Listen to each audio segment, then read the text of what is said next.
Évangile de Luc, chapitre 6. Il arriva un jour de sabbat qu'il traversait des moissons, et ses disciples arrachaient et mangeaient les épis, en les frottant dans leurs mains. Quelques pharisiens dirent: Pourquoi faites-vous ce qui n'est pas permis le jour du sabbat? Jésus leur répondit: N'avez-vous pas même lu ce que fit David lorsqu'il eut faim, lui et ceux qui étaient avec lui, comment il entra dans la maison de Dieu, prit les pains de proposition, en mangea et en donna à ceux qui étaient avec lui, alors qu'il n'est permis d'en manger qu'aux prêtres seuls? Et il leur disait: Le Fils de l'homme est maître du sabbat. Il arriva, un autre jour de sabbat, que Jésus entra dans la synagogue, et il enseignait. Et il se trouvait là un homme dont la main droite était sèche.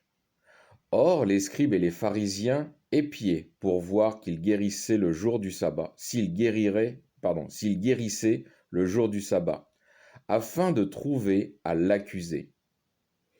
Mais lui connaissait leurs pensées, et il dit à l'homme qui avait la main sèche: Lève-toi, et tiens-toi debout au milieu. Et s'étant levé, il se tint debout. Et Jésus leur dit: Je vous le demande, est-il permis, le jour du sabbat, de faire du bien ou de faire du mal, de sauver une vie ou de l'ôter? Et après avoir promené son regard sur eux tous, il lui dit: Étends ta main. Il le fit, et sa main redevint saine. Mais eux furent remplis de fureur, et ils s'entretenaient entre eux de ce qu'ils feraient à Jésus. Or, en ces jours-là, il s'en alla dans la montagne pour prier, et il passa la nuit à prier Dieu. Quand il fut jour, il appela ses disciples, et il choisit 12 d'entre eux, à qui il donna le nom d'apôtres: Simon,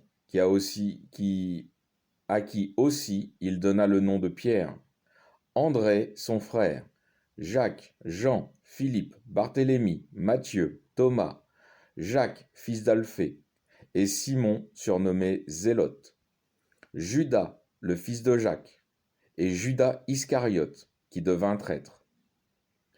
Étant descendu avec eux, il s'arrêta en un lieu en forme de plaine, ainsi qu'une foule nombreuse de ses disciples et une grande multitude de peuple de toute la Judée, de Jérusalem et du littoral de Tyr et de Sidon, qui étaient venus pour l'entendre et pour être guéris de leur maladie. Et ceux qui étaient tourmentés par des esprits impurs étaient guéris. Et toute la foule cherchait à le toucher, parce qu'une vertu sortait de lui et les guérissait tous. Et lui, levant les yeux sur ses disciples, disait: Heureux, vous qui êtes pauvres, car le royaume de Dieu est à vous. Heureux, vous qui avez faim maintenant, car vous serez rassasiés. Heureux, vous qui pleurez maintenant, car vous crierez.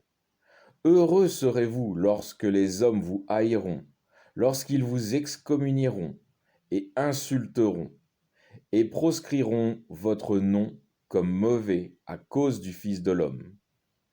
Réjouissez-vous en ce jour-là et tressaillez de joie, car voici que votre récompense est grande dans le ciel. C'est ainsi en effet que leur Père traitait les prophètes. Mais malheur à vous, les riches, car vous tenez votre consolation. Malheur à vous qui êtes repus maintenant, car vous aurez faim. Malheur à vous qui riez maintenant, car vous serez dans le deuil et dans les larmes. Malheur à vous quand tous les hommes diront du bien de vous, car c'est ainsi que leur Père traitait les faux prophètes.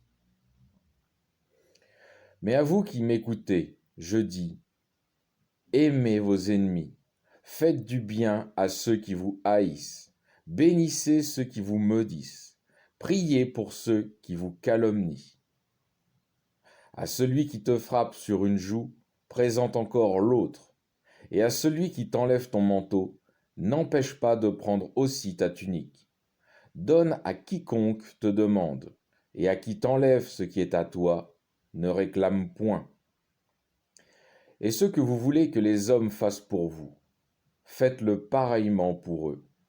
Et si vous aimez ceux qui vous aiment, quel gré vous en saura-t-on? Aussi bien les pécheurs aiment ceux qui les aiment. Et si vous faites du bien à ceux qui vous font du bien, quel gré vous en saura-t-on? Les pécheurs aussi en font autant. Et si vous prêtez à ceux de qui vous espérez recevoir, quel gré vous en saura-t-on? Des pécheurs aussi prêtent à des pécheurs afin de recevoir l'équivalent. Mais aimez vos ennemis, faites du bien et prêtez sans rien espérer en retour, et votre récompense sera grande, et vous serez les fils du Très-Haut, lui qui est bon pour les ingrats et les méchants. Soyez miséricordieux, comme votre Père est miséricordieux. Et ne jugez point, et vous ne serez point jugés. Ne condamnez point, et vous ne serez point condamnés. Absolvez, et vous serez absous. Donnez, et l'on vous donnera. On versera dans votre sein une bonne mesure, pressée, tassée, débordante. Car avec la mesure dont vous mesurez, il vous sera mesuré en retour. Il leur dit aussi une parabole. Un aveugle peut-il conduire un aveugle? Ne tomberont-ils pas tous les deux dans une fosse? Il n'y a pas de disciple au-dessus du maître, mais tout disciple, son instruction achevée, sera comme son maître. Pourquoi regardes-tu la paille qui est dans l'œil de ton frère, et ne remarques-tu pas la poutre qui est dans ton œil à toi? Ou comment peux-tu dire à ton frère, Frère, laisse-moi ôter la paille qui est dans ton œil, toi qui ne vois pas la poutre qui est dans ton œil?